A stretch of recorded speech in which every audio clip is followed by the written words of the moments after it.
E foi isso que se criou na mente de alguns ministros do Supremo. Excesso de confiança, achando que poderiam fazer o que quisessem. Não podem. E os senadores fizeram questão de lembrá-los disso, que eles não estão acima da lei. A Constituição não é a Suprema Corte. O papel dos ministros é sim de muita importância, de extrema relevância, e deve se ater ao que foi desenhado pela Constituição.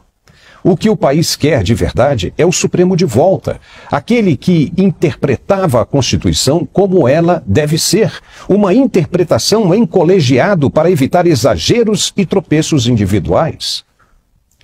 O ministro Gilmar Mendes ficou doído, indignado com a votação de ontem. Chamou a PEC do Senado de cadáver, que já havia sido enterrado e que foi ressuscitado. Ele falou da separação dos poderes para justificar que a Corte não deverá aceitar o que está sendo proposto pelo Senado. Vem uma guerra muito feia aí pela frente. E ele até já preparou o argumento de que o Supremo deve dizer que a PEC é inconstitucional porque interfere no judiciário. Veja. Que a separação de poderes é cláusula pétrea, como todos nós sabemos. Artigo 60, parágrafo 4, 3 da Constituição. E não pode ser objeto de emenda constitucional que busque aviltá-la. Tantas vezes já repetimos isso. Sob pena de clara violação do pressuposto básico do exercício de um dos poderes da República. Vale dizer, atenta contra a Constituição qualquer atitude do Poder Legislativo que vulnere o postulado da separação de poderes em assintoso menoscabo às atribuições essenciais do Poder Judiciário. Mas, infelizmente, o ministro esquece que o Judiciário não respeitou inúmeras atribuições exclusivas do Legislativo, inclusive interpretando de maneira equivocada, ou não, a imunidade dos parlamentares. Prendeu deputados por falas de opinião, sendo que a Constituição os garante quaisquer pensamentos, opiniões e palavras. Gilmar Mendes chegou a fazer ameaças contra o Congresso. Veja. O fato é que este Supremo Tribunal Federal, sempre atento às suas responsabilidades institucionais e ao contexto que o cerca, está preparado, não tenho a menor dúvida, para enfrentar, uma vez mais, e caso necessário, as investidas desmedidas e inconstitucionais, agora, eventualmente, provenientes do Poder Legislativo. Eita! E o que vai ser feito? Vai esticar a corda ainda mais? O que poderá ser feito na visão do ministro? Os senadores podem, inclusive, votar o impeachment dele apenas por causa dessa fala, por esse comportamento, por esse pensamento. Gilmar Mendes parece ter exagerado no raciocínio e piorado ainda mais a relação com os que têm verdadeiramente o poder de interromper o curso dessa história. Ou o ministro vai dizer que é inconstitucional também um impeachment de um ministro da Corte. Ele chamou de mambembe o ato dos senadores e questionou a seriedade de quem está tratando do assunto. Veja. Lembro aos ministros. Recados da rua chegam a todos nós, dando conta de que o projeto de emenda aprovado é mal menor, tendo sido endereçado a esta casa agora como forma de impedir possíveis reformas ainda mais drásticas ao funcionamento da Corte, ou mesmo a instauração de processo de impeachment contra membros deste tribunal. No particular, senhor presidente, é preciso altivez para rechaçar esse tipo de ameaça de maneira muito clara.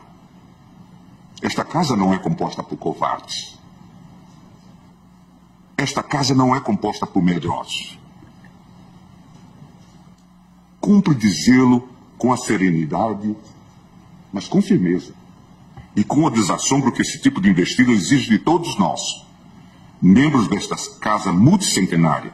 Este Supremo Tribunal Federal não admite intimidações. De resto, cabe lembrar, eu já fiz isso várias vezes e nós já tivemos a oportunidade de fazê-lo, a estes propagadores do caos institucional que os processos de responsabilidade dos ministros desta Corte hão de estar submetidos ao crivo judicial garantidor do devido processo legal. impedindo que acusações mambembes turvem a independência judicial, cânone inafastável do Estado democrático de direito. Não se brinca de impeachment. Isso é uma medida séria e é preciso ser tratado por gente séria. Bom, Gilmar Mendes detonou a PEC dos senadores, dizendo que ela é injustificável. Veja. Quanto ao seu conteúdo, a PEC 8 de 2021, aprovada na data de ontem, não possui, em absoluto, como Vossa Excelência acaba de dizer, presidente, qualquer justificativa plausível. Notadamente em face das alterações regimentais realizadas por este tribunal. Emenda Regimental 58 de 2022, a demonstrar a ausência de qualquer vácuo normativo que a legitime. Assim, é forçoso reconhecer que tal tentativa de alteração constitucional interfere direta e incisivamente no ato de julgamento, na validade e na eficácia das decisões do Poder Judiciário, em especial deste Supremo Tribunal Federal. Por fim, o ministro, que ficou profundamente tocado com o despertar da realidade, relembrou os trabalhos verdadeiramente relevantes da Corte e a importância de ministros que passaram pela casa, e questionou a capacidade dos senadores ao dizer que é preciso ter seriedade ao fazer emendas constitucionais. Veja. É preciso ter seriedade. Não se pode brincar de fazer emenda constitucional, porque senão a gente acaba como aquele reformador da natureza, a figura do Monteiro Lobato, que descobre que não poderia colocar as abóboras nas jabuticabeiras. É preciso que nós tenhamos essa noção, que nós calcemos a sandália da humildade. É verdade que foi uma época de ouro do Supremo, onde todos sabiam qual eram os seus lugares. Mas muita coisa mudou ultimamente. Ninguém mais respeita nada. Cada um interpreta as leis do jeito que melhor lhe convém. Ministros atuais dizendo perdeu mané em referência a um pleito eleitoral e participando de movimentos estudantis, deixando a entender que poderia estar fazendo ativismo político e coisa e tal. Isso é proibido pela Constituição. O que acontece hoje contra o Supremo é culpa exclusivamente do próprio Supremo, dos ministros que cruzaram a linha vermelha e dos outros que concordaram com eles, sem fazer nada. Querer legislar sobre legalização das drogas e aborto é atropelar atribuições que são exclusivas do Poder Legislativo. Será que o decano Gilmar Mendes não entende assim? Quem começou esse desconforto todo, e é bom lembrar, foi o próprio Supremo. Morreu uma pessoa, pai de família, sob a tutela do Estado, preso sem julgamento e esperando pela atenção, caridade e humanidade de um ministro que não teve. Isso só piorou a situação.